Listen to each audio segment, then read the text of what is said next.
Kejserens nye klæder, det er jo historien om kejseren. Vi har faktisk 3 kejsere, fordi alle skal jo have en rolle, men det er den samme historie. Og der er det med kejseren, at han er mest interesseret i, hvad for noget tøj han har på, og ikke så meget om, hvordan det går med landet. Og en dag så kommer der et par skræddere til byen, som jo har det tøj, der er så fint, at kun de allerklogeste kan se tøjet. Og det er en udfordring for kejseren, og specielt nogle af de der hoffolk, som bor på slottet. Der er en greve, og der er en junker og en kammerherre, og de mener, de kan se tøjet. De gør i hvert fald som om, de kan. Så vil vi se, hvordan det kommer til at ende, om kejseren han kommer i mål med det her. Og kejserens 2 tjenere, de står klar her, det er fantastisk. Jo. Og så, jeg skal bare sidde her, for vi har en lille smule. Så er vi nemlig klar.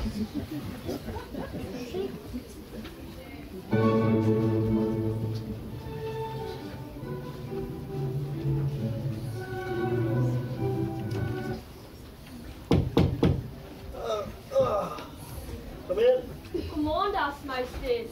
Jeg vil oprigtigt håbe, at deres kejserlige højhed har haft en god nat. Nej, jeg har alt for meget at spekulere på. Det siger de ikke. Hvad skal jeg flase med i dag? Klokken 10, morgenaudiens. Klokken 11, frokost. Klokken 1, åbning af marcipanbærens udstilling. Klokken 3, drikke chokolade i jagtpavillonen. Herefter skrædderforslag til nye foredrag. Ja, det er sandt. Det er i dag. Klokken 7. Klokken... Ja, det er det, jeg siger. Der er så meget at se på. Så retfærdig kejser som mig. Deres kejserlige under dem selv lidt mere at hvile. Hvilken ulykke for landet, hvis deres kejserlige højhed overanstrænger? Ja, folk burde være stolt af mig. Jamen det er de. Når morgenbordet begyndte. Ja, men lad mig nu gøre det kort for Guds skyld. Op, kære kejser. Så op. Kære kejser, kære kejser. Stop! Nu kan det være nok. Rosenkjær, jeg har glemt noget. Hvilket deres kejserlige? Fordi selv min afklædning siger, men i dag vil jeg prøve at drikke 367. Så vi aldrig.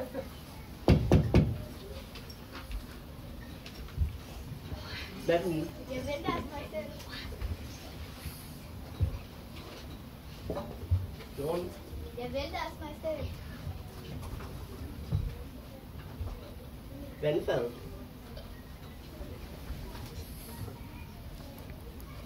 Ja, der er mig selv.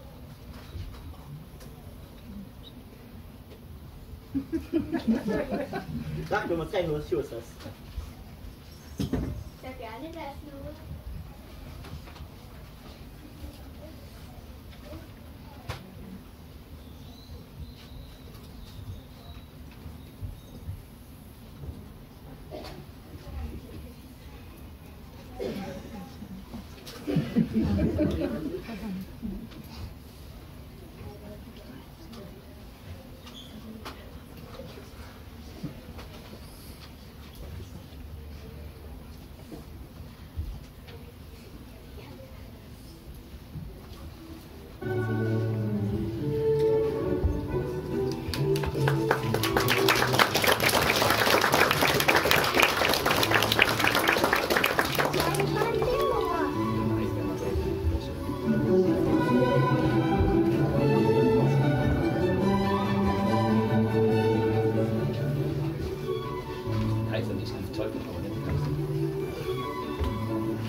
Audiens i dag.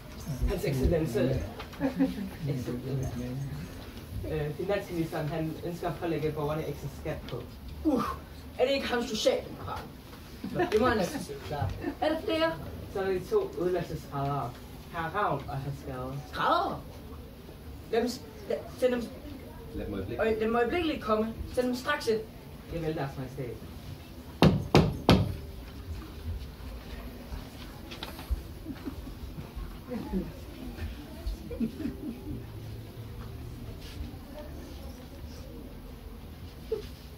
Deres Majestæt, deres kejserlige, deres herlighed, stormægtige hersker, jordens brød og smykke, solens søn, verdens generalissimus, Sultan og Storm. Ja, ja. Lad det være godt.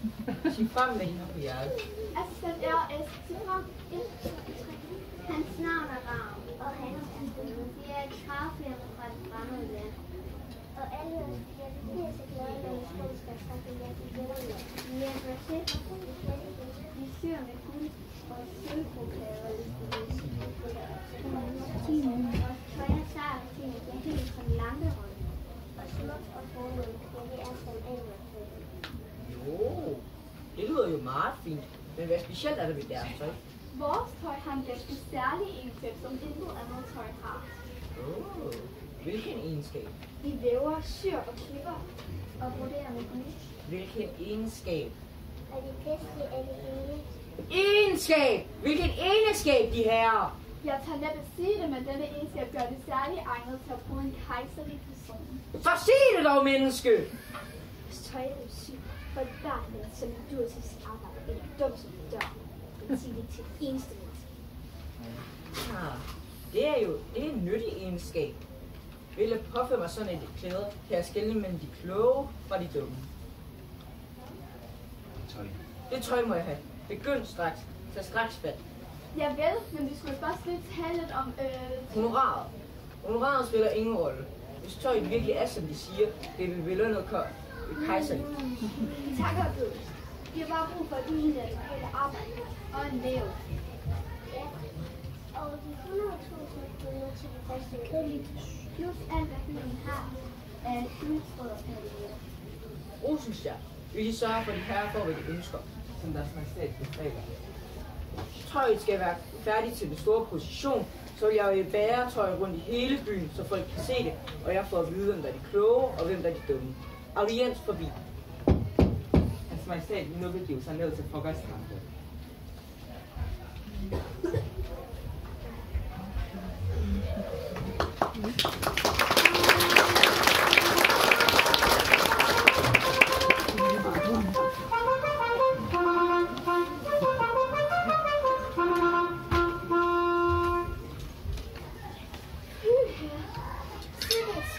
Ja, man kan ikke sige, at vi ikke arbejder hårdt. Nej, absolut ikke. Vi arbejder bare herovre. Kære gamle Rav. Var det en genial idé, du kom på? Den må man bruge mange steder. Ja, med min hjerne og din revstrækkende kønrække var dette kejserige, men mange andre også. Jeg glæder mig først til, at de først kommer ind og ser, hvor langt vi nåede. Også jeg. De vil gøre store øjne. Så man komme ind! Så man komme ind! Undskyld, herr kammerat. Vi hørte dem ikke. Vi har så travlt med at komme ind for. Ja, vi har lidt travlt. Alle bliver med stille. Kejseren tilsendte mig for at se tøjet. Men hvor er det henne? Haha, kammerherre kan nok ikke se skoven for bare træer. Haha, kan man selv spørge bare. Der styrer jo med tøj alle vegne. Du kan jo heller se tøjet på bjerget, eller Artie er kom nærmere. Ja, det havde du nok ikke forventet, hva'? Nej, det var ikke en ting. Det er besandt, de er overrasket. Ja, unægteligt.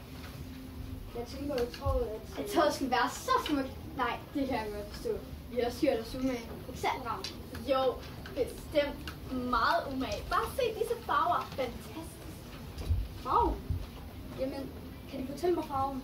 Farven? De skal vide, at som pur ung faldt jeg ned fra et hylde og blev efter en smule, derefter en smule farveblind. Ja, så.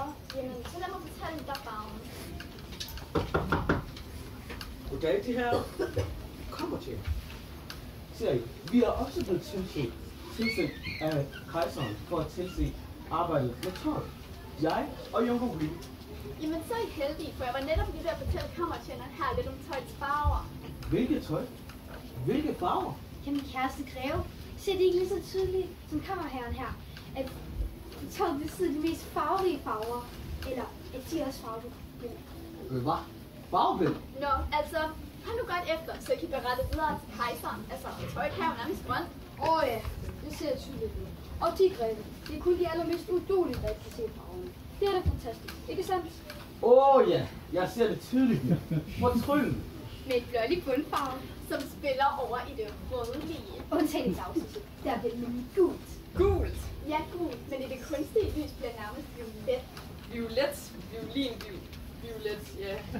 Vil de her nu huske at fortælle det hele til kejser? Det skal vi nok. Nå ja, og glem nu ikke at fortælle om solidanger. De mener Ja, undskyld. dangerne, polidangerne, guldstøverne. Ja, de bedårne. Ganske bedårne. Jeg vil nu nærmere kalde dem sismofyt. Ja, det er altså. Det er det mest sismofytte, jeg nogensinde har set. Nå, vi går nu. Vi har vel også alle detaljerne. Ikke sandt, de her? Jo, absolut. Sismodangerne og polifytterne. Men vi giver os bedste.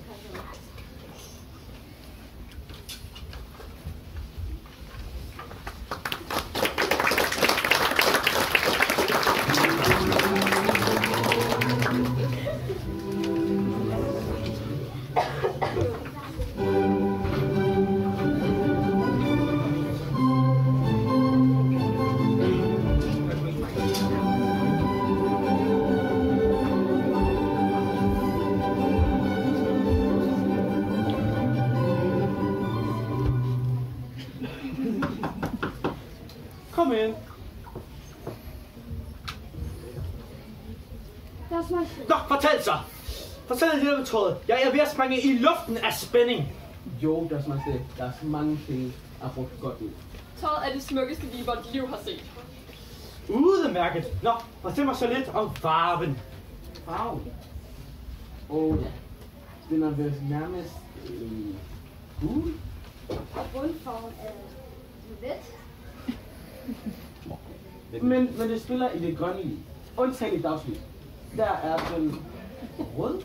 Ja, og i det kunstige lys er den sådan lidt brunagtig. Det må da være noget mærkeligt tøj. Mærkeligt. Det er ikke ordet. Og så er der de der poposlanger. På hvad for noget? Ja, poposlanger. Ved deres majestæt ikke, hvad det er? Jo, bevares, selvfølgelig. Men fortæl mig så lidt om disse poposlanger. De er ganske mikrofysiske. Mikrofyse? Ja, det er simpelthen det mest mikrofyse, vi har nogensinde har været ude for. Hold da op, det må jeg sige. Det tøj glæder jeg mig til at se.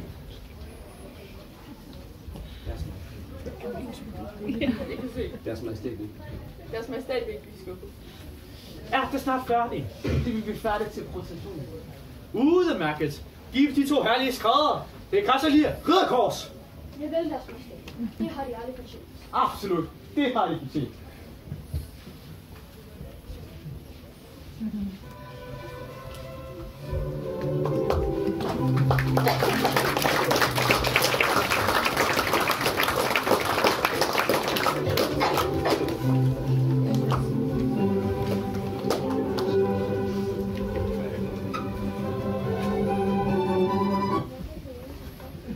Mine herrer, det store øjeblik er kommet.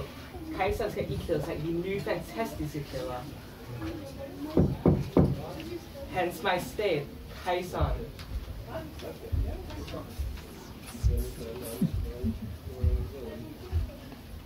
Rosenchart.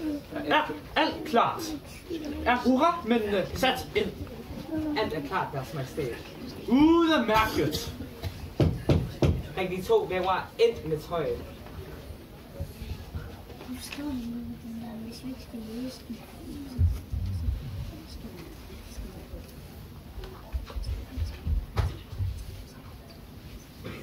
Vil de herre give kejseren hans nye klæder på? Først kjolen. Så benklæder.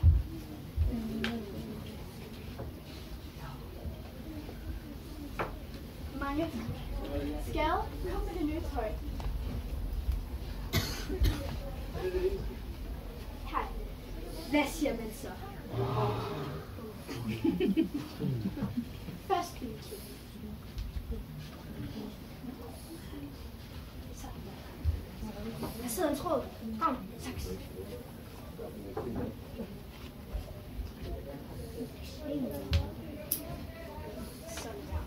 Strammer de? Strammer?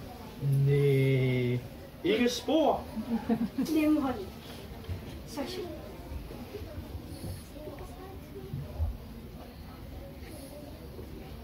Den sidder fantastisk.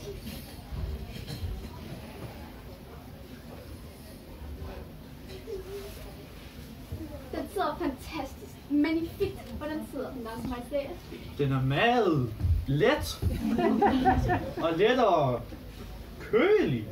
Nemlig, ja. Det er jo helt finessen, som en hver kan se. Ikke sandt? Den er absolut mikrofysisk i begge ender. Så er vi klar til processionen. Kronen.